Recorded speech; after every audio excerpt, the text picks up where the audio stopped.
Who remembers hearing stuff like this throughout the whole of the 2010s?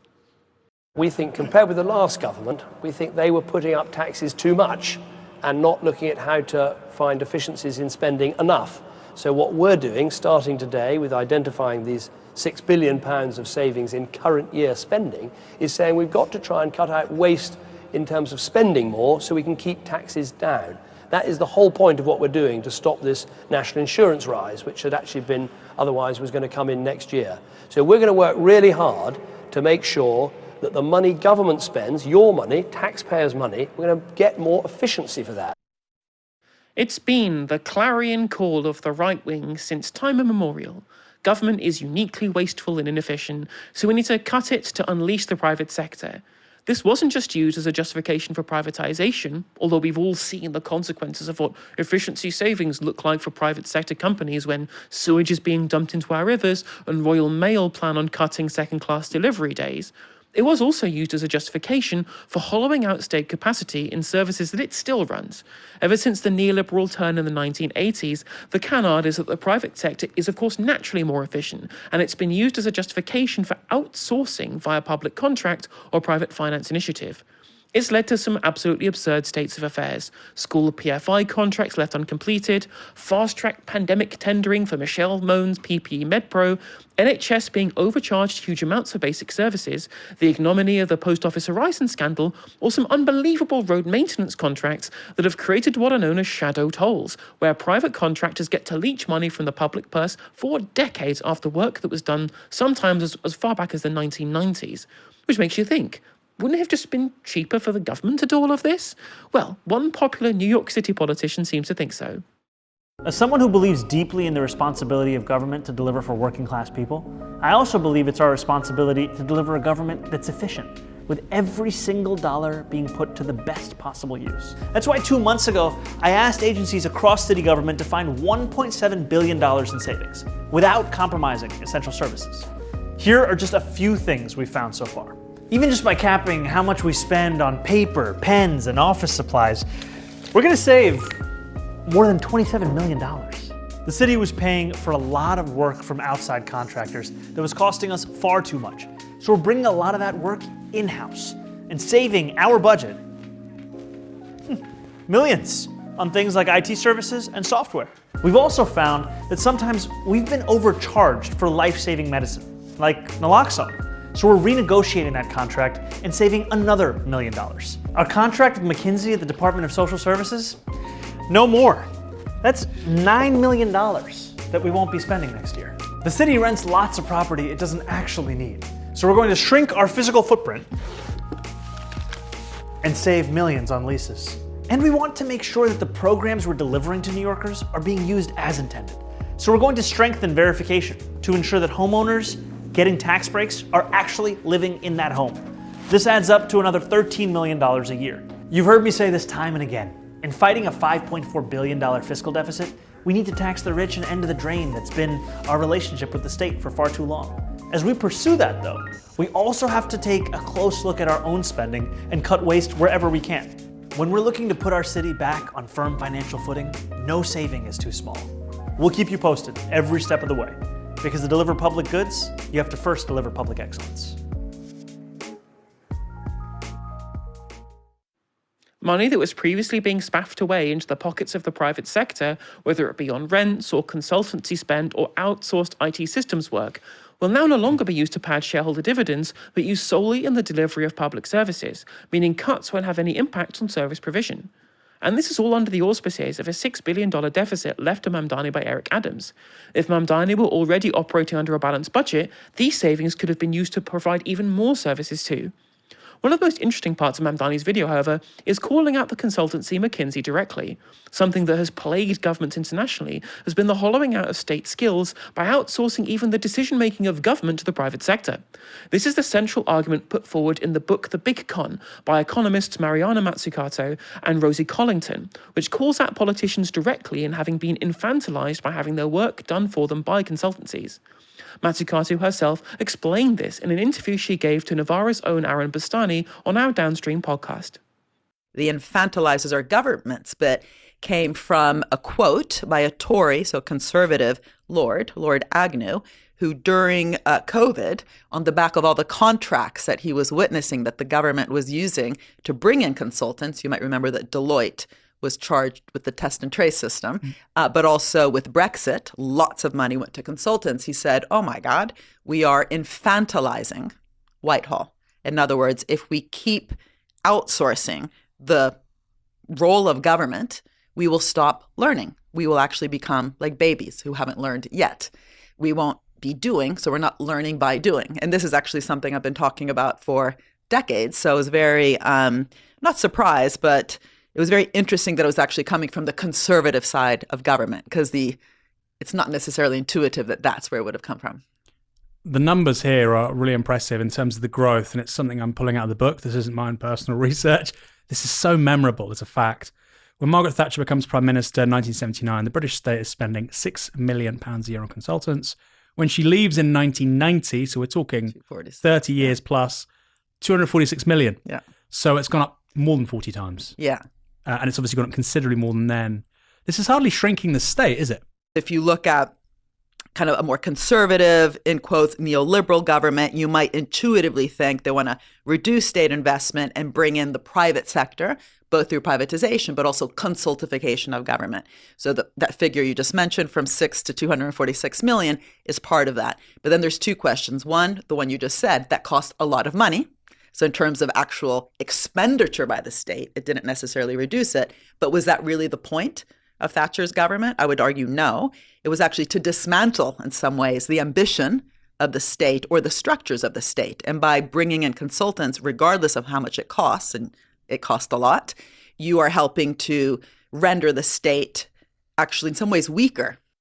We'll link the full interview in the description. It is definitely well worth your time listening to it in full.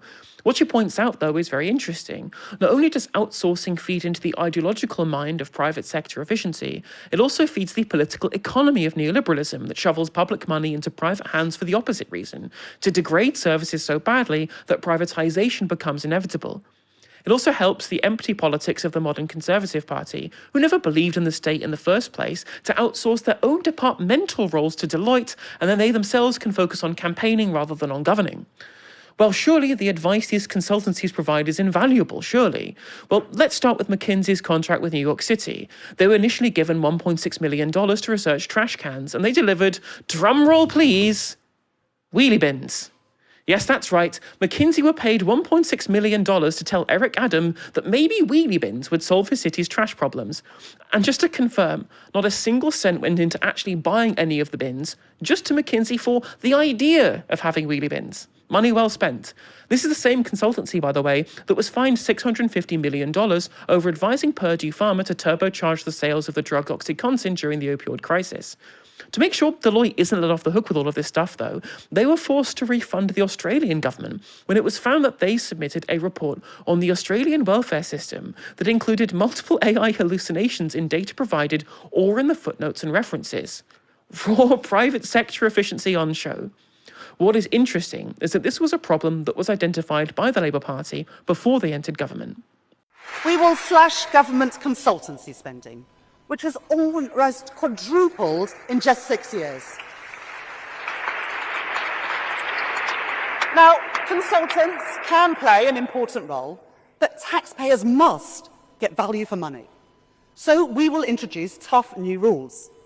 If a government wants to bring in consultants, they must demonstrate value for money. And if they cannot, that request will be denied. We will aim to cut consultancy spending in half over the next Parliament. So how have they been getting on in government? In the first 2 quarters of their time in office, consultancy spend actually went up, according to the Financial Times, from $638 million in the first half of the year to $837 million in the second, which is in turn an increase of $200 million on the second half of 2023 and $350 million on the second half of 2022. Shows how little the party prepared for government, doesn't it? When they have to outsource even more of their own decision-making rather than having a pre-prepared prospectus for government. The Public Accounts Committee in government had also raised similar concerns. The data on how much departments spend on external consultants are inconsistent. The latest estimate by HM Treasury was $1.36 billion in 2022-2023, but other sources put the figure at as much as $2.23 billion. Government seems unconcerned at the many and obvious inaccuracies in its own data on the potential billions in taxpayer money that departments are spending on consultants. The PAC's report finds that departments are not complying with Cabinet Office directives on consultancy spend, and that their compliance in this area goes unmonitored. The PAC's report calls for a list of which departments are not complying with Cabinet Office requests on consultancy procurement, and a detailed breakdown of what each department spends on individual private contractors, categorised by the type of service. Now, if the left can't make the argument on how best to get value from public money, we'll end up leaving the door open for more rhetoric from people like Trump and Reform UK with their own DOGE departments. And it is both in their failures of both reform in terms of local councils and indeed Trump in the administration in the United States, which has provided economist and Green Party member James Meadway with the impetus to think that the left could potentially beat the right at their own game. He set up a new think tank called Verdant, and they've recently released a report around government waste that touches on a lot of what we've talked about here, and it has a recommendation for Office for Public Excellence as a sort of DOGE corollary. He's also recommended creating an ambitious government consultancy function to keep the skills in-house for generations to come rather than outsourcing them, a crackdown on government outsourcing more broadly, and even a potential nationalisation plan of BAE systems as a way for the state to get more bang for its buck. In the wake of reforms, local authority DOGE proving that you actually can't really cut DEI to save money, and Trump's DOGE costing more in lost tax than what it saved in the slashed aid it was giving to the poor, should be winning this argument on the left, Curtis, or do you think there should be some potential pitfalls in a strategy like that? I'm going to start off with my criticisms and then I'm going to go on to the praise. My criticism is the worry in which you are almost fighting reform and the right on their own terrain. I'm not sure if I'm particularly comfortable with the idea of the left DOGE. Because, look, I think Zach Palansky, in his leadership over the last 6 months, has gone a long way to tell the people that the government isn't like a household budget. And by the way, I'm not saying that Verdant or James Media is saying that, and I'll get onto that in a second, but he's come a long way to describe how our economy works, right? It's the issues when it comes to our economy is obviously managing inflation, for example, right? Not running out of money.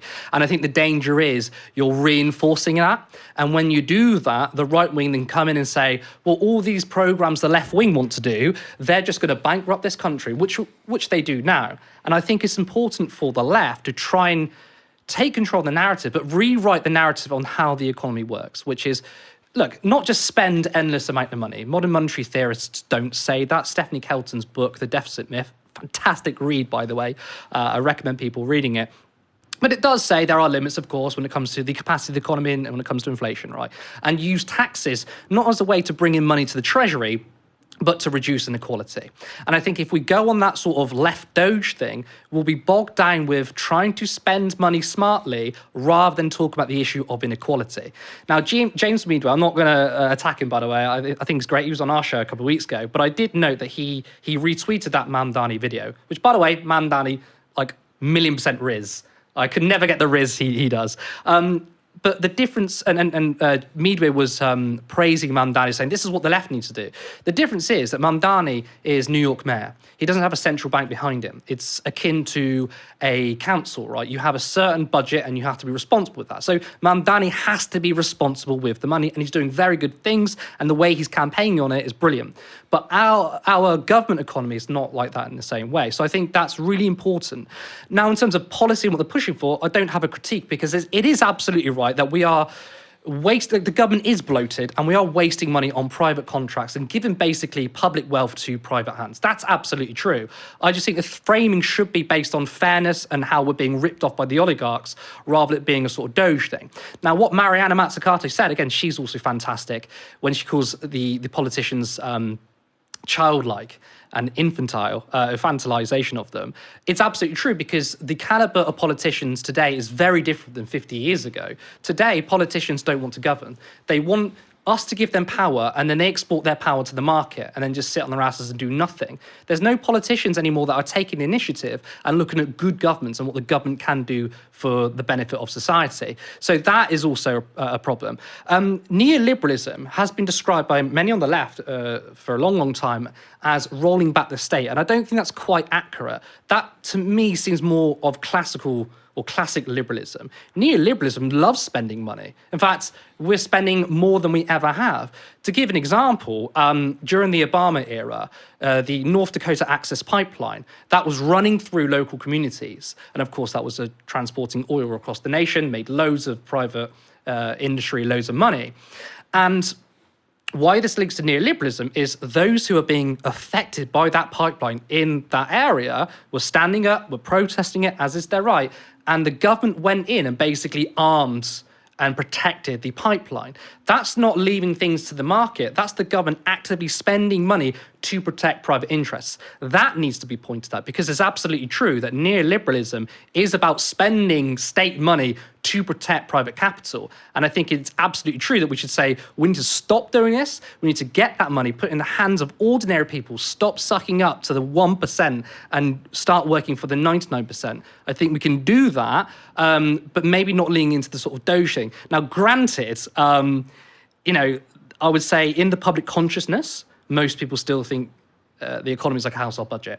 And can we convince the populace before 2029 general election that actually the economy isn't like that? I understand that's probably a tall order to convince people that that's not how the economy works. But I do think that maybe my role and other people's role in left media or just independent media can continue to make that argument that we can't run out of money physically, but of course, there are other constraints such as like inflation.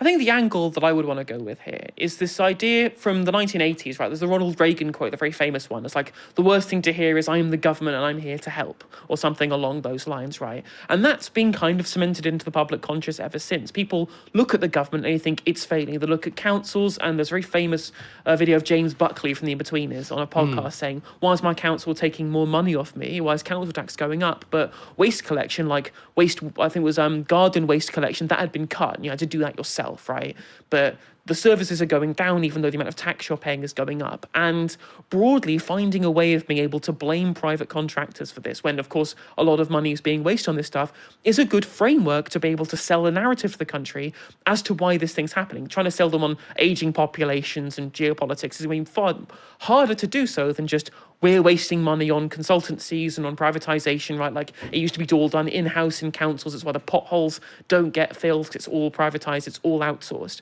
And that's a good story. It's a very good story to tell people that actually, it's this privatization that means that government doesn't work in your eyes. That's a deliberate choice. Whereas if we do these things that's being outlined in Verdant's report, or with what Mamdani was doing in New York City, you can go to the country and say, look, I understand you don't have the belief that the government can come in and make your life better. You do not believe fundamentally that the government being here to help will end up with good ends at the end of the day. And it's the left's responsibility to be able to not only show that when they do win, but find a narrative to get to the position where they can have the levers of office to be able to do those things. And that's what's really important. So you look at, for example, like I mentioned in the piece there, there's the thing called shadow tolls. I don't know if you know about these things, Curtis. So on a stretch of the A1M, I think it's near Peterborough, there is what's known as a shadow toll. It's run by what's called a DBFO contract. That's design, build, finance, operate, where the government essentially in the 1990s went to a private company and said,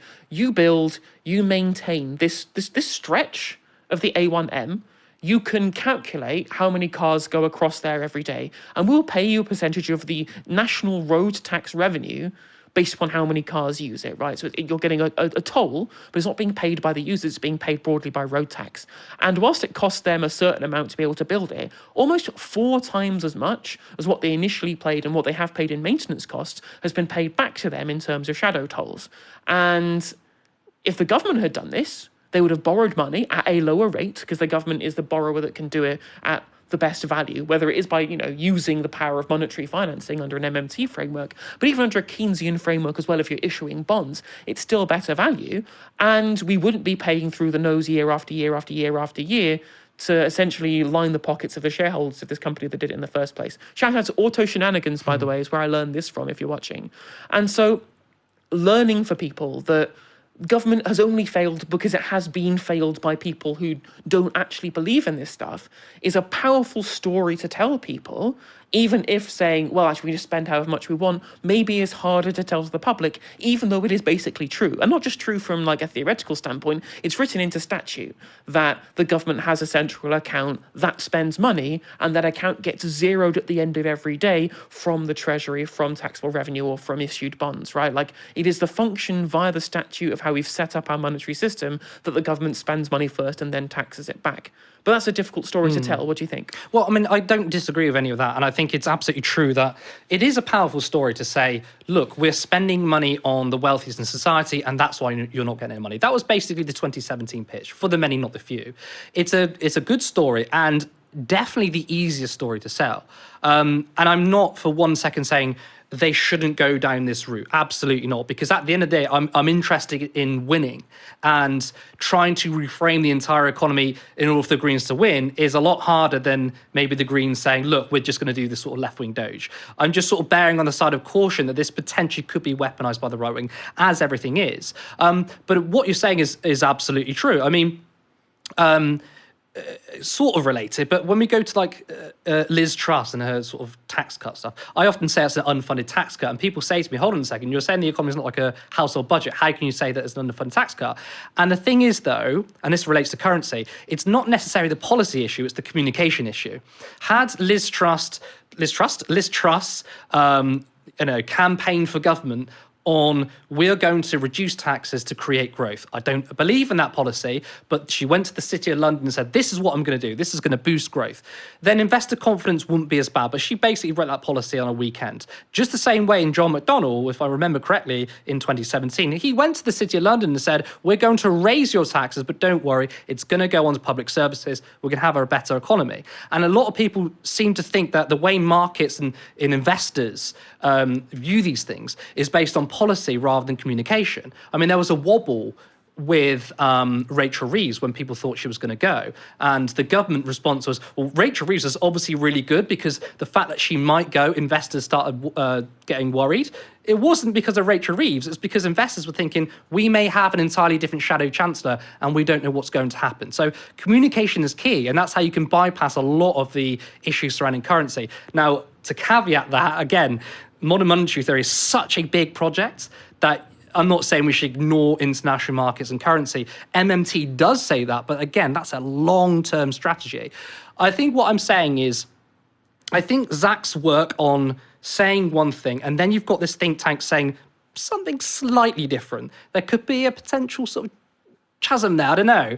That Zach's saying we don't have a household budget or economy, and then Vedant saying, no, we need to be clever with money. Again, I don't want to poop on a political project because political projects are, they live and die on messaging and whether people buy into it. And I don't want to stand in that way. Again, whatever works, what wins, I'm for. But I also think we can have a conversation parallel to this, saying we don't necessarily have to lean into left-wing DOGE, but I completely understand why they're doing it. And the policies that underpin it, brilliant. I mean, we all hate privatization. We're spending more money on privatization. That wheelie bin story, these private companies, they love the fact that they're getting paid loads of money to do absolutely nothing. And that's another example in which politicians are exporting their expertise to the market. I do. I think I can understand your framework there. Do you want to go to one of the last comments in chat here, which is from Len McBain with a £5 super chat, who says, my word, that Curtis chap is quite the gem. I say we should have him on with greater regularity, though pray tell this to keep his own channel. I guess I'd hand over to you for that one, Curtis. Well, I agree with Len McBain. Yes, so of course I'm the founder of Turn Left Media. We have a great relationship here at Novara, and I love coming on the show. And it's wonderful co-hosting with you. But yeah, thank you, Len, for your lovely comment, and appreciate you sending £5 to Novara Media. You can support us, but also support Novara Media. It's really important because independent media, we're the ones that are taking on the oligarchs and the billionaires. It's very, very true. It's very, very true. Mostly because we're not owned by oligarchs and billionaires. We are indeed a non-profit in terms of how we distribute the finances in the company. And that is what is important, that we do not have anyone that we answer to when it comes to our reporting. You know that when you're watching Novara Media, you're getting our unfiltered opinions, regardless of what anyone in the billionaire mainstream press might think.